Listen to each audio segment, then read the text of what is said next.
కళ్యాణ గడియలు దగ్గర పడగా మంగళవాద్యాలు మ్రోగించే పండితులందరూ శ్రీనివాసుని పెండి పీటపై కూర్చోబెట్టే గంధపు సానెపై ముగ్గులు వేసి పసుపు ముద్దలతో గౌరమ్మను చేసి పద్మావతినే కూర్చోబెట్టి గౌరీ పూజలు చేయించెనుగా.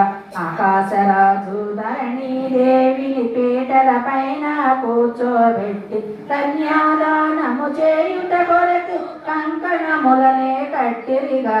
విప్రులు అందరూ వేదము చదువు పవిత్ర జలములు తెచ్చిరిగా. శ్రీనివాసుని పదములు పెట్టగా మంగళ పళ్ళెము ఉంచిరిగా. బంగారు పాత్రలో ధరణీదేవి భక్తితో జలమును పోయచు ఆకాశరాజు శిరమును వంచి స్వామి పదములు కడిగెనుగా. పదములు కడిగిన జలమును గైకొని దంపతులిరువురు శిరసును దాల్చి పుష్పములుంచి భక్తితో నమస్కరించిరిగా.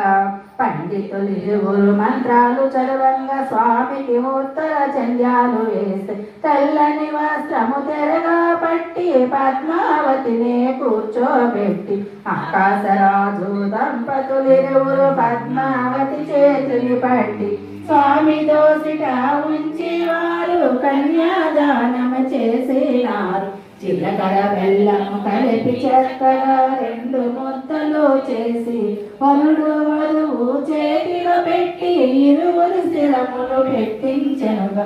బాజాలు మేళాలు మిన్నంటి మృగంగా విప్రుల మంత్రాలు వడివడిగా చదవంగా స్వామి చెయ్యి శిరమున భాగంగా పద్మావతి వడలే పులగించెనుగా. తెరను అడ్డము తీసివేసి ఒకరిని ఒకరు చూడమనగా చిలిపి చూపులో శ్రీనివాసుడు పద్మావతినే చూసెనుగా. చిరునగవులతో పద్మావతియే మల్లెల శిరము ఎత్తెనుగా.